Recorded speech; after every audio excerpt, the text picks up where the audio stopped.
Hey dog lovers, I'm Lisa from Tiny Paw Spa and this is Oliver, and today we'd like to talk to you about anal sacs or anal glands as they are more commonly known.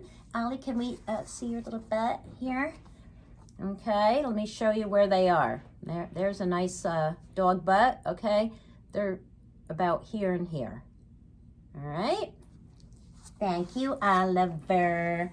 All right, so Oliver had a terrible problem with his anal glands when we first rescued him. I could smell them all the time and they needed weekly expression. And he now has 0 issues, and I'm going to explain how I fixed the problem in this video. So as a groomer, I can tell you that many people come in asking if we express anal glands as part of the service, but is this a good idea? The answer is no. Tell everybody, Oliver. Say, no, don't do it. Stop expressing our anals. We don't need that. Okay, sorry. Okay, so yes, the answer is no. Do not ask your groomer to express anal glands routinely. If the dog is unable to express them naturally, there's an underlying problem that needs to be addressed, which most often is an incorrect and inflammatory diet.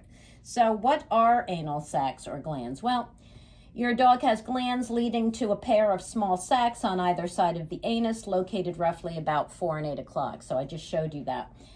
These sacs are lined with sebaceous and apocrine glands that produce oil and sweat, respectively.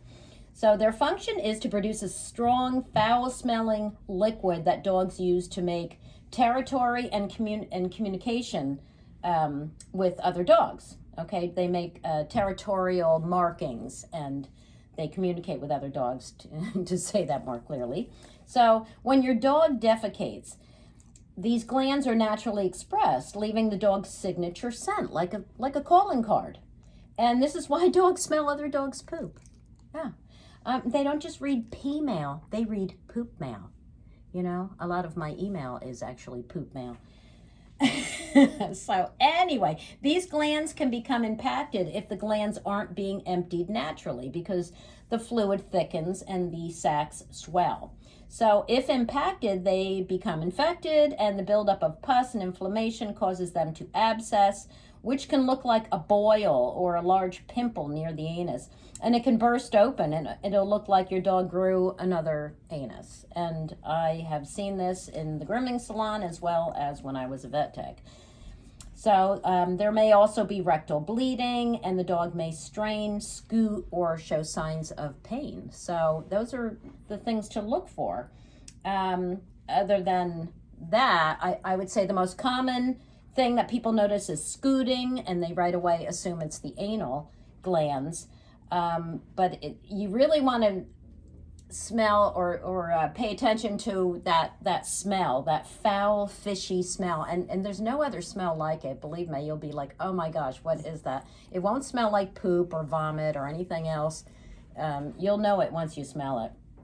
And like I said, scooting, excessive licking or biting at the anus, reluctance to sit, a discharge, or wounds near the anus, all of those can tell you that there's an issue. So usually my clients assume the glands need to be expressed because of scooting, but scooting can be caused by worms as well as allergies.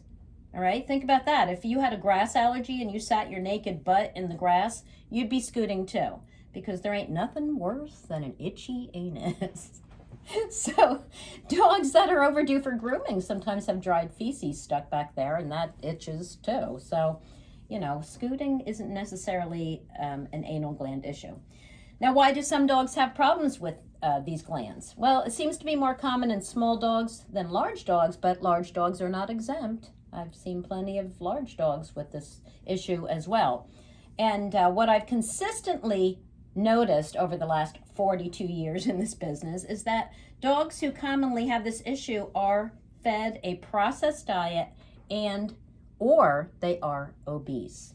Okay? In the case of obese dogs, the problem may be due to the diet itself or being physically unable to get in the correct position to defecate normally, but there are some other issues there as well.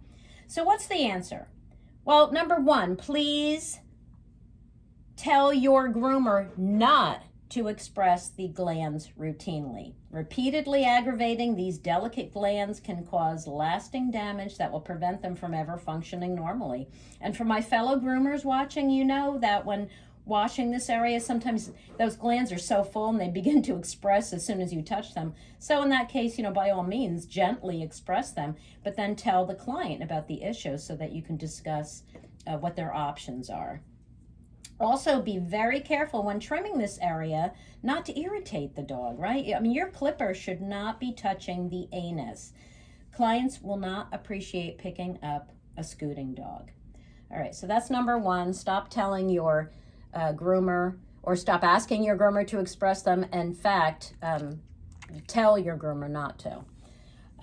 Number two, increase fiber in the diet. And I would say this is the number one cure. Because I've reduced. Why did I say that? Because I have rescued and fostered so many dogs over the years. I've had a lot of experience with soft stool. Fiber will firm and bulk up the stool. And I have found that psyllium husk, okay, here we go. Here's some psyllium husk, and slippery elm. Okay, this is slippery elm extract. It's called the slippery elm bark. They work extremely well. They are probably the best things. I think, what is a common commercial brand of psyllium husk would be Metamucil, but I like to just get the pure ingredients. I don't want any other stuff in there. So canned pumpkin, that's usually what people are told to add to their dog's diet, and that is a good idea as well. Okay, so dosage. For psyllium husk, you want to mix a 1/4 teaspoon for small dogs. Small dogs are less than 25 pounds generally, right? Half a teaspoon for medium and a teaspoon for large dogs. And you can mix it with the canned pumpkin or any wet food. You can mix it with a little water. I mean, my go-to are food syringes, right? Anything I want my dog to get, I just, give me, sweetheart, bloop. You can see, he gets this every morning. He gets some, so does Hazel. They get some stuff shot into like Hazel and Oliver get their probiotic smoothies, and I just shoot it down their throat in the morning, and they love it. They love the attention, and then I give them a treat after, and that way I never have to worry about them not eating all their food or eating around the supplement or, the medication or whatever it is. So I just shoot everything down their throat. Let's see, the slippery elm bark. Slippery elm bark dosage is, and I just, when I get a thing, I just write on there with my, love my Sharpies.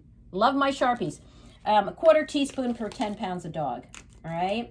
And you can make a paste out of this with water. You can add enough water to make a liquid, and boop, again, get your little oral syringe, shoot it right down their throat.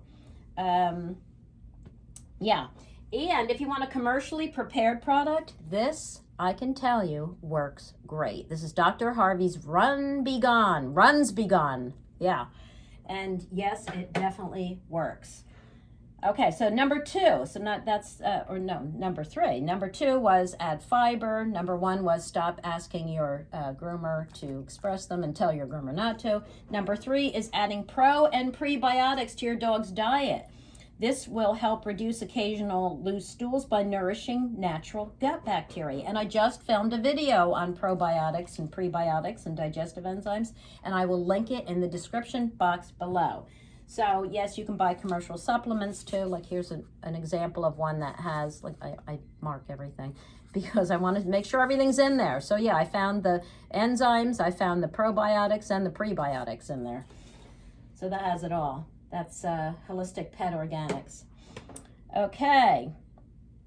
And lastly, give your dog more exercise. That was never Ollie's problem, huh? Say, I just live to chase my ball.